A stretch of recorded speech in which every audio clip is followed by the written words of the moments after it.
गंगा ऋषिकेश को पवित्र नहीं, ऋषिकेश को एक मर्यादा देती है। ऋषिकेश की शमशान ये कोई आज की शमशान कतई नहीं। आज शमशान छोटा हो गया। ऋषि मुनि लोग ऋषिकेश की सतत धारा है उसको इस ढंग से आज भी अक्षुण्ण रखे। ऋषिकेश एक एंट्रेंस पॉइंट जहाँ से तुम इस गूढ़ और गहन हिमालय के अंदर प्रवेश कर सकते। तो ये कोई साधारण स्थान के रूप से नहीं देखी जा रही। ऋषिकेश एक दरवाजा है, एक द्वार है।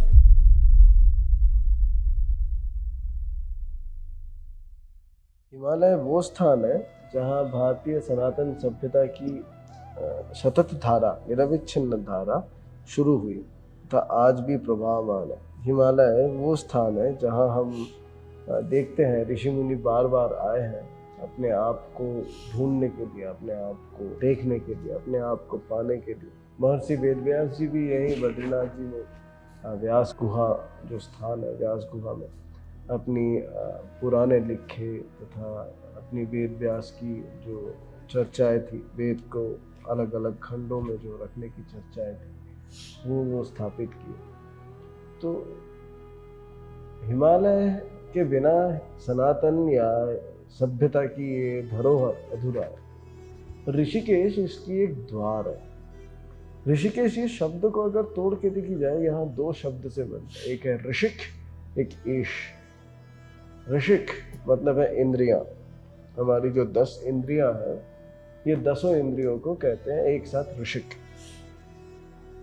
ईश मतलब है बांधने वाला, कंट्रोल करने वाला, संभाल के रखने वाला। ये 10 घोड़ा है, ये 10 घोड़े को बांध के रखने वाला वो ऋषिकेश है। अब ये 10 घोड़ा रूप इंद्रिय है, ये शरीर हमारी रथ बनता है, तब हमारी बुद्धि ये सारथी बनता है और हमारी आत्मा उस तरफ हमें आगे बढ़ना। ये सोच के कठोपनिषद में ये जगह की ये आख्यान को रखा गया, चर्चा ये रखा गया ऋषिकेश के लिए कि असतो मां सद्गमय, तमसो मां ज्योतिर्गमय, मृत्योर्मा मृतम गमय। ऋषि मुनि लोग ऋषिकेश की जो सतत धारा है उसको इस ढंग से आज भी अक्षुण्ण रखे। तथा ये जो कुंभ भी होता है, इसके पीछे भी यही उद्गीत रखा गया, असतो मां सद्गमय, हमें असत से सत के तरफ ले चल, तमसो मां ज्योतिर्गमय, अंधेरे से ज्योति के तरफ ले चल, मृत्योर्मा मृतम गमय, मृत्यु से अमृत के तरफ ले चल। ये ऋषिकेश हमें सिखाता है कि कैसे हम इंद्रियों को, 10 इंद्रियों को बांध के बुद्धि को सारथी बना के चेतन तरीके से रखते हुए आगे अगर ले चले अपने आप को, किस ढंग से हम आत्म तत्व में प्रवेश कर पाएंगे, किस ढंग से हम उस आत्मा को समाज में, सभ्यता में, स्वदेश में, अपने स्वराष्ट्र में स्थापित कर पाएंगे। ये ऋषिकेश की बात है। ऋषिकेश कभी भी वैसा साधु संतों को जगह देने के लिए भी झिझका नहीं, ठुकराया नहीं जो अभी घर छोड़ के निकला। ये उतनी ही अच्छे ढंग से आज भी उन साधुओं को स्वागत करता है जो लोग अभी अभी घर छोड़ के आध्यात्म की खोज के लिए यहाँ आए हो। ठीक उतने ही सम्मान के साथ यहाँ उन प्रौढ़ साधुओं को भी जगह देता है जो लोग आध्यात्म के रास्ते में ही या अपने आप को स्वदेश, स्वराष्ट्र, स्वराज्य के रास्ते में ही पूरी जीवन दे दी। दोनों को ही ऋषिकेश नगरी उतने ही सम्मान के साथ रखता है। बहुत ही कम नगरियां हैं, काशी, उज्जैन के पश्चात, मथुरा, वृंदावन के पश्चात, जहाँ घर छोड़े हुए नौजवान साधुओं को भी इतनी सम्मान मिलती है, घर से निकली हुई साधुओं को भी इतनी सम्मान मिलती हो। ये ऋषिकेश में ही हर साधु अपनी जो स्लेट पेंसिल की लिखावट होती है ना, जो नया नया लिखना सीखना, आध्यात्म में नवाक्षर डालना, नया अक्षर डालना, हस्ताक्षर डालना, ये ऋषिकेश से ही होता है। जब तक ना तुम ऋषिकेश आए हो, कोई भी साधु संत, विश्व की भी कोई भी अगर सनातन प्रेमी साधु संत है, तो उनको आध्यात्म को और आत्मा को ढूंढने के लिए ये वाला हिमालय के क्षेत्र में तो उसे आना ही पड़ेगा। और ये वाला हिमालय के क्षेत्र प्राचीन काल से देखते हुए वो हिंदुकुश पीर पंजल होते हुए अरुणाचल तक फैली हुई हिमालय को मैं कह रहा हूं। हम सिर्फ ऋषिकेश वाला हिमालय नहीं कह रहा। ऋषिकेश एक द्वार है, ऋषिकेश एक एंट्रेंस पॉइंट है जहां से तुम इस गूढ़ और गहन हिमालय के अंदर प्रवेश कर सकते। हमें भूलना नहीं चाहिए कि प्राचीन काल से ये सारे सभ्यताओं की आदान प्रदान व्यापारिक संबंधों के कारण ही हुआ था, ट्रेड रूट के कारण ही हुआ था। ट्रेड रूट से ही ये चीज़ फैला था। ऋषिकेश से भी आगे अगर तुम उत्तरकाशी की तरफ जाओ या बद्रीनाथ जी की तरफ जाओ, वहाँ नीति, माना, नागा, नेलांग ये पास भी मिलता है जहाँ से विदेशी वाणिज्य करता, विदेशी व्यापारी, विदेशी businessman, traders, foreign traders Bharat पे आते थे और व्यापार, सौदा इत्यादि करके जाते थे। वो समय भी ऋषिकेश देखा है। तो ऋषिकेश की ऐतिहासिक पटभूमि इतनी कमजोर नहीं समझनी चाहिए। जिस व्यास गुफा में बैठ के वेद व्यास जी अपनी पुराण को लिख रहे थे, उसके सामने से ही माना पास है, बद्रीनाथ की जो माना पास, उसी माना पास से ही तिब्बती व्यापारी लोग आते थे।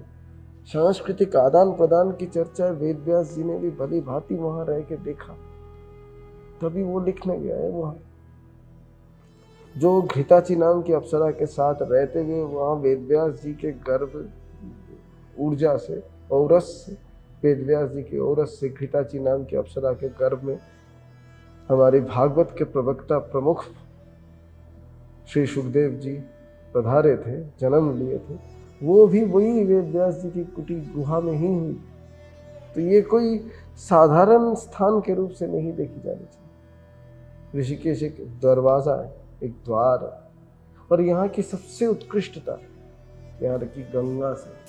गंगा ऋषिकेश को पवित्र नहीं, ऋषिकेश को एक मर्यादा देखी गई। गंगा ऋषिकेश को केवल एक शांति नहीं, एक संघर्ष भी देखे गई है। गंगा ऋषिकेश को केवल योग ही नहीं, ऋषिकेश को प्रहार भी देखे गया। जैसे तुम यहाँ ऋषिकेश आते ही गंगा की लहरों की आवाज़ सुनते हो, यहाँ की पंछियों की आवाज़ को सुनने के साथ साथ तुम जब गंगा के किनारों से चलते हो, तुम्हें जितना शांति अपने अंदर से तुम महसूस करते हो, उतनी ही संभ्रम गंगा भी तुम्हें देता है जब तुम उनकी आरती में खड़ा हो, जब तुम उस गंगा को अपनी आरती के माध्यम से शुक्रिया, धन्यवाद ज्ञापन करते हो। क्योंकि आज हम अपनी ही उदर पूर्ति या अपनी ही लालसा पूर्ति के कारण इन गंगा को कई जगहों में गंदा किया है। अपनी ही कॉमर्शियल टूरिज्म के कारण, अपनी ही असंतुलित व्यवहारों के कारण प्लास्टिक इत्यादि फेंक के नाला नर्दमा डाल के गंगा जी को अपवित्र कर, और जिसके कारण गंगा जी हमें प्रहार भी दिया, हमें संघर्ष भी दिया। कई बार गंगा जी अपने विकराल रूप भी दिखाया कि किस ढंग से बादल फटने से गंगा जी अपनी उग्रता में आके कई जगहों को बहा के लेते। ऋषिकेश ये दिखाता है कि तुम्हें अगर हम व्यवस्था दे रहे हैं तो तुम्हें इसकी मर्यादा बना के रखनी पड़ेगी। अगर यहाँ जो असंतुलित व्यवस्थाएं बनती जा रही है ऋषिकेश में, इसको अगर हम आज संभालना नहीं सीखे तो भविष्य में हम लोग हमारी ये सांस्कृतिक प्रवाह की धारा जो ऋषिकेश से ऋषि मुनि ने देखे गए, उसको हम खो देंगे, उसको हम बना के नहीं रख पाए। ऋषिकेश की मुख्य जो ये गंगा है, ये गंगा महादेव की मस्तक से निकल रहा है। कहते हैं राजा सगर तपस्या किए थे। सगर गांव है जहाँ यज्ञ करने की चर्चा आता है, चमोली जिले में, जहाँ से रुद्रनाथ जी की चर्चा शुरू होती है, चढ़ाई शुरू होती है।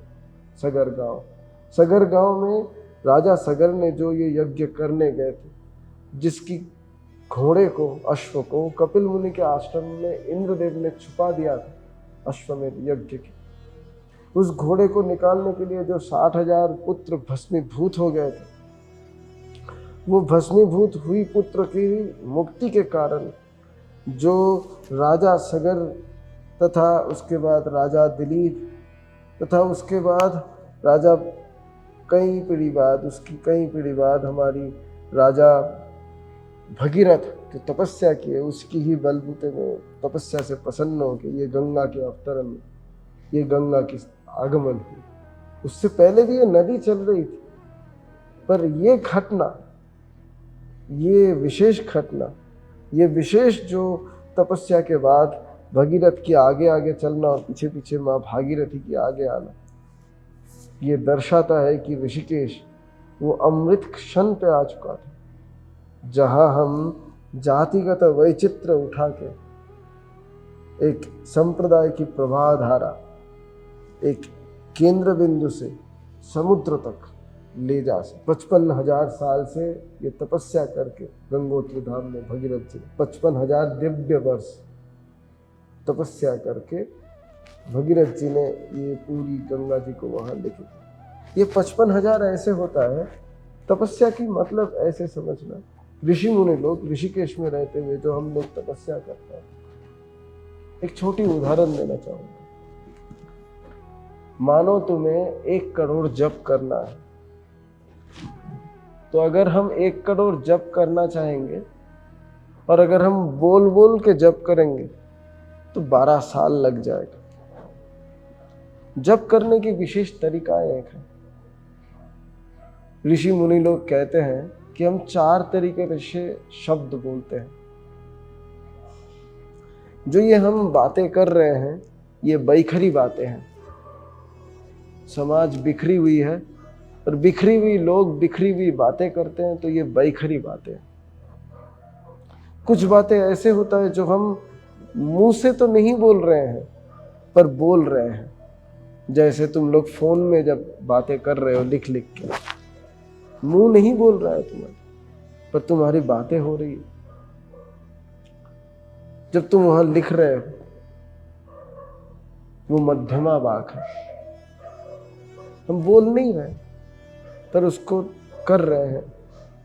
एक तरीके की शब्द और होता है जो पश्यन्ति, जैसे किताब पढ़ रहे हैं या तुम जंतर में पढ़ रहे हो, कुछ फोन में कुछ पढ़ रहे हो, पश्यन्ति देख देख के बोलना।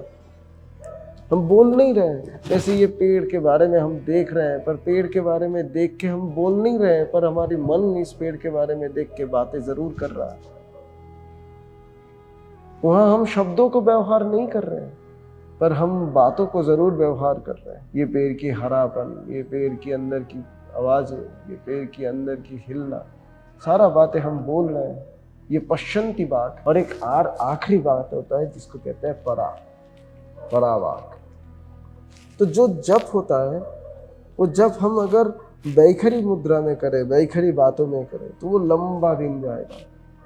जप अगर हम लोग मध्यमा वाक में करें तो और कम आएगा। जप अगर हम लोग पश्यन्ति वाक में करें तो और कम समय में हम लोग वो 1 करोड़ जप पूरा कर लें। ठीक और भी कम समय में अगर हम परावाक में अपनी चर्चाएं करें, जप करें, तो और कम समय में हम अपनी जप को पूरा कर लेंगे। तो ऋषि मुनि लोग जब अपनी तपस्या को करने के लिए आगे बढ़ते हैं तो अपने आप को परातत्व में ले आने के लिए ये प्रयास करते हैं। हम अपनी जीवन की जप मध्यमा, पश्यन्ति तथा बैखरी में तो कदापि नहीं करना चाहेंगे। हम परावाक में ही जप करना चाहेंगे, जहां हम शब्दों को बोल नहीं रहे हैं, महसूस करते हुए सिर्फ जप कर रहे हैं। वो जप का पराकाष्ठा है। ऋषि मुनि लोग ये जो प्राचीन काल में हम सोचते थे या सुनते थे कि हजारों साल की तपस्या किए, वहां वो एक एक दिन को इतने अच्छे ढंग से बांधते, एक एक दिन को इतने अच्छे ढंग से सजा लेते थे कि वो एक एक दिन 15-15 दिन की, 7-7 दिन की, एक एक महीने की जैसा हो जाता था। वो एक दिन की समय वो इतनी मल्टीप्लाई कर देते थे, इतनी तपस्या से सेंट्रलाइज कर देते थे, केंद्रित कर देते थे कि वो एक दिन की उतनी रहना 15 दिन की तपस्या के बराबर। मान लो तुम एक दिन एक ही जगह में 24 घंटा खड़े होके एक ही नाम परावाक में लेके तुम कर रहे हो, तो वो एक दिन की वो व्यवस्था, वो तपस्या तुम्हारी 15 दिन की बराबर हो जाएगी। तुम्हारी वो एक दिन की तपस्या मल्टीप्लाई होके तुम अगर कर पाओ तो तुम्हारी 1 महीने की बराबर, एक दिन की वो तपस्या। तो प्राचीन काल में जो हमारी ये 55,000 साल की तपस्या हम लोग सुनते हैं, मान लेनी पड़ती है कि वो 55 साल शायद तपस्या किए थे, पर वो एक एक साल 1,000 साल की तरह तपस्या की, क्योंकि 55,000 साल एक मनुष्य को जिंदा रह पाना कठिन है। तो एक साल की जो वो तपस्या है वो 1,000 साल की तपस्या। तो 55 साल 55,000 साल की तपस्या करके जो भगीरथ जी ने ये प्रभाव को लेके आया, वो ये गंगा बनी, और वो गंगा आज तक सतत प्रवाह है। कहते हैं, एक मंत्र आता है, भगवद गीता किंचित धीता गंगा जल लवकणिका पीता सकृदपि यस्य मुरारी समर्चा तस्य कुरुहते यमः किं चर्चा। मतलब जिसने जीवन में एक बार भगवद गीता को पढ़ लिया हो ढंग से, जिसने जीवन में एक बार थोड़ी गंगा जल अमृत के स्वरूप अंजलि भर के पी लिया, जिसने एक बार उस माधव राधा माधव मुरारी को अपने हृदय से भजन कर लिया, यमराज तस्य यमः किम कुरुते चर्चा, यमराज उसकी भी क्या करे। तो गंगा वो दर्शाता है ऋषिकेश संबंध। और सबसे गूढ़ बात, ऋषिकेश की शमशान। ऋषिकेश की शमशान ये कोई आज की शमशान कतई नहीं है। अगर तुम ऋषिकेश शमशान आए हो तो देखोगे यहाँ एक प्राचीन काल से कुआं रखा हुआ। कभी अंदाजा कर पाए हो कि शमशान में कुआं और ये बगल में गंगा बह रहा है? नहीं। यानी ये जो शमशान थी, माननी पड़ेगी, ये कभी ना कभी यहाँ चंद्रभागा जो हमारी नदी है और जो चंद्रेश्वर महादेव जो ऋषिकेश के प्राचीन महादेवों में गिनी जाती है, उनकी कोई ना कोई संयोग ये शमशान के साथ अवश्य था, तभी ये कुआं को रखा गया था। अवश्य ये शमशान इतनी फैली हुई थी क्योंकि उस समय यहाँ ऋषिकेश नगरी में इतनी जनता, इतनी तो लोग नहीं होते थे। आज शमशान छोटा हो गया, पर एक समय था जब चंद्रभागा और चंद्रेश्वर महादेव के पास ये शमशान हुआ करता था, और लोग यहाँ आते थे हाथ पैर धो के फिर मंदिर में प्रवेश को करने के। तो ये दर्शाता है ऋषिकेश की शमशान यहाँ की एक अंतगति, जो हमारी आखिरी सफर की तरफ की गति है, उसको दर्शाने की। ऋषिकेश शमशान में जब मुर्दे जलाए जाते हैं तो उत्तर की तरफ सर रख के जलाए जाते हैं। काशी में, उज्जैन में दक्षिण की तरफ रख के जलाए जाते हैं, क्योंकि दक्षिण की तरफ ये इसलिए जलाते हैं ताकि वहाँ जो विश्वनाथ या वहाँ जो हमारी महाकाल, वो दक्षिण मुखी रूप से बैठे हुए। काशी में नहीं, वहाँ जो हमारी विश्वनाथ, वहाँ जो हमारी महाकाल है, वो दक्षिण की तरफ मुंह करके बैठे हुए। दक्षिण की तरफ मुंह करके बैठने के कारण वो महाकाल रूप या अघोर रूप को मानते हैं, तो इसलिए नीचे दक्षिण की तरफ जलाई जाती है, पर यहाँ उत्तर की तरफ सर रख के जलाई जाती है विशेषतः। कारण यहाँ मुक्ति धाम मानी जाती है ऋषिकेश शमशान। यहाँ वही व्यक्ति मर सकता है जिसने अपने इंद्रियों पर विजय पाके रहा हो। आज यहाँ आना, यहाँ रहना उतना सुलभ है, आसान है, पर एक समय ऋषिकेश तक आके ही लोग सोच लेते थे चार धाम की यात्रा हो गई, क्योंकि उनकी ये पूरी यात्रा कर पाना कठिन था। तो ये चंद्रेश्वर महादेव जो ये शमशान के बगल में ये स्थान है, यहीं पे आते थे, अपने हाथ पैर धोते थे, प्रणाम करते थे, 2, 4, 10, 15 दिन बिताते थे, फिर यहीं से ही आगे बढ़ जाते थे। और अगर आगे भी कोई ऐसी मृत्यु हुई हो तो उनको यही चंद्रेश्वर में ले आके ही जला दिया जाता और मान लिया जाता था उत्तर की दिशा जिसकी राजा दीक्षा, सत्य उत्तर की दिशा में जो स्थापित है, उनके पास इनकी गति हो, इनकी आत्मा की गति उत्तर की तरफ है, उत्तरायण पे, उत्तर दिशा में, मुक्ति की तरफ, जिसके कारण आज भी ऋषिकेश से विशाल मुर्दों को उत्तर की दिशा में रख के जलाई जाती है, शव को, जो दर्शाता है कि इंद्रियों को कैसे बांध के रख के हम आगे बढ़ सके। तथा ऋषिकेश ये नाम भी श्री कृष्ण की है, श्री कृष्ण की नाम भी ऋषिकेश कहा जाता है, जो दर्शाता है कि कैसे तुम अपने आप को स्वदेश, स्वराष्ट्र, इनके लिए समर्पित कर पाओ।